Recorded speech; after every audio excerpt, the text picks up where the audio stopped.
An emergency dispatcher is aggressively scolding a frantic caller. Quote, "Can you stop being rude and actually answer my questions?" The caller is desperate to report an active, violent assault, but the operator is hung up on protocol. The tension in the audio log stems from a massive geographical anomaly. The woman being beaten is inside an apartment in London. The caller reporting the crime is 4,000 miles away, dialing in from the United States. The voice on the American end of the line belongs to 19-year-old Barron Trump, the youngest son of the U.S. president. A locked room in London, a witness across the Atlantic. Somehow, this digital connection became the only lifeline for a woman trapped in a violent reality. To understand how this happened, we have to look at the physical reality of the assault. On the night of January 17th, inside an apartment in London's Canary Wharf district, a domestic dispute escalated into physical violence. The aggressor was Matvei Rumiantsev. He was a 23-year-old receptionist with formal training in martial arts, giving him a severe physical advantage over the victim. Fueled by jealousy and alcohol, Rumiantsev battered the young woman for nearly an hour. The attack left her with bruises and deep scratches across her arms, face, and torso. The victim tried to access traditional emergency channels. She managed to dial 999 twice, begging the operator for help. Both times, Rumiantsev physically ripped the phone from her hands. He was systematically building a closed-door vacuum. By controlling the physical space and confiscating her devices, he ensured no one outside that apartment could see or hear what was happening to her. That physical isolation was punctured by a sudden sound. A late-night FaceTime notification began ringing on the confiscated phone. The call was coming from America, but Rumiantsev made a critical, irreversible error.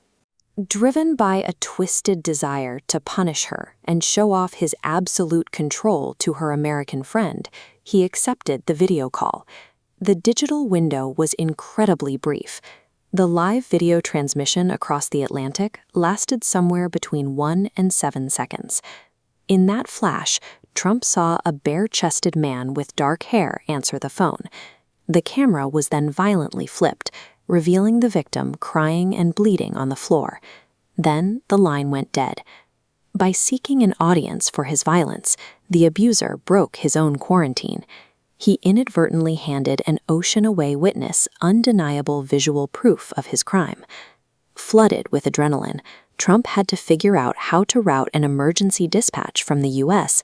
directly into the British policing system. The resulting audio log reveals a sharp clash between modern digital relationships and rigid emergency protocols.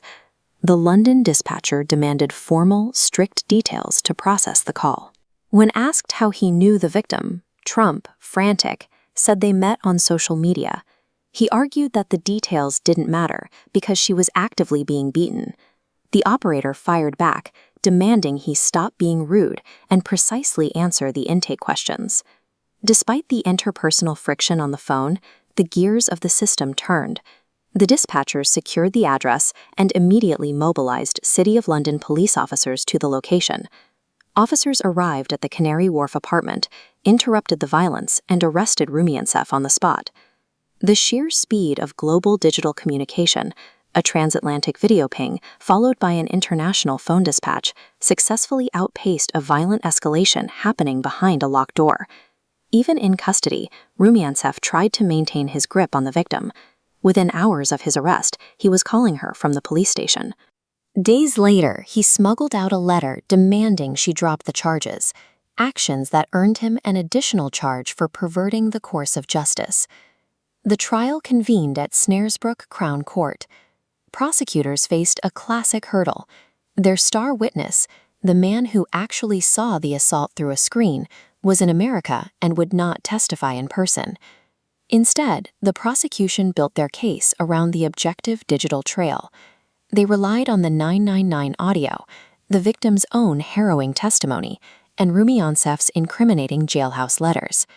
The digital footprint, the FaceTime log, and the recorded emergency dispatch provided an objective timeline that completely dismantled the usual he said, she said defenses used in domestic abuse trials. The jury found Matvei Rumiantsev guilty. He was sentenced to 4 years in a UK prison. During sentencing, Justice Joel Benathan explicitly praised the transatlantic caller. The judge noted that despite being on another continent, Trump acted properly and responsibly to secure emergency help. This case introduces the reality of the digital bystander. Today, an individual can witness a violent crime through a glowing screen from anywhere on Earth, forcing a real-time choice about whether to intervene. Technology has effectively erased physical geography as a barrier to intervention. A few seconds of video and a phone call proved that taking action from a screen can literally save a life, even from 4,000 miles away.